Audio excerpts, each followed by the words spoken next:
সকলকে নমস্কার। আজ চলে এসেছি বান্ধবীর বিয়েতে। তো আমরা সবাই মিলে মজা করে কিছু ফটো তুললাম। এবার একটু কফি স্টার্টার খেলাম। ছিল চিলি চিকেন, ভেজিটেবল বল, ফিশ বল, ফ্রেঞ্চ ফ্রাই ইত্যাদি। এরপর আমরা রাত হচ্ছিল তাই খেতে বসে পড়েছি। তো প্রথমে দিয়ে দিল প্লেট, জলের বোতল, মেনু কার্ড।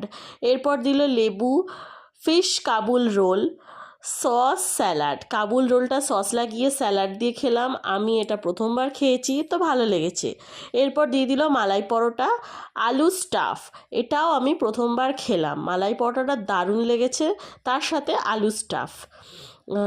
আর এদিকে কাকা ভাইজিকে খাইয়ে দিচ্ছে, মেয়েকেও খাইয়ে দিচ্ছে।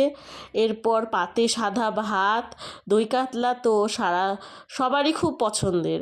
মাছটা ছিল দারুণ। এরপর শো স্টপার বাসন্তী পোলাও, চিকেন কষা, আর চিকেনের লেগ পিসটা দারুণ। মিষ্টি মিষ্টি পোলাওয়ের সাথে অসাধারণ লাগছিল। এরপর দিল চাটনি পাঁপড়। এরপর মিষ্টিতে ছিল রসমাধুরী, লট চমচম। রসমাধুরীটা খেতে অসাধারণ, অনবদ্য। এরপর আইসক্রিম পান স্টলে ছিল। বিয়েবাড়িটা ছিল আনন্দপুরি ফরএভার ব্যাঙ্কোয়েট হল। তো ভিডিওটা এই পর্যন্তই। সকলকে টাটা, ভালো থাকবেন।